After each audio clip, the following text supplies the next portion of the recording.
Lumabas ka na. Ay, wag! Ray! Roxanne! Putang ina mo eh. Tarantado eh. Tignan mo yung pusa. Ilabas mo. Kanina ko pala nabas yan. Bahala kayo dyan. Sige na, Kadiri. Hawakan mo. Nakaligo ka lang. Nakaligo si Batsay yung hawakan mo. Hawakan mo sa leg si Batsay. Tignan mo. Hawakan Ikaw niya na. yung sa leg. Ikaw pa nililigo. Hawakan mo nga muna. Batsay! Wala, naging pure-bladed. Ay, aging play-plated pero buhay pa siya.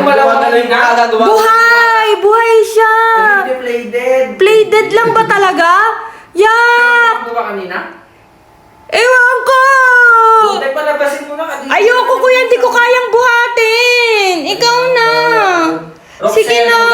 Challenge mo yan. Ilabas nyo na. Challenge mo yan ngayong araw. Oo. Roxel, ikaw na. Pangalawang guys ko na linabas yan ha. Pangalawa. Anong pangalawa kanina sa kwarto mo na inakyat niya yan doon sa kwarto mo? Pinunta sa kama ko. Muntik na. Iba ko baka pinunta ka nga doon. Palabasin mo na. Tapos isara mo yung bintana sa taas. Ang kulit nyo kasi. Oy, sasara ko na, buhatin mo. Ilabas mo. Hawakan mo sa leg si Patsay na mo. Bubuhatin niya yung sabi niya. Oo, tignan mo. Go. Si Patsay sa leg. Pag ginawakan niya na, tsaka mo nabuhatin. O yan. Yak! Ilabas mo na. Ilabas mo na leg. Yan.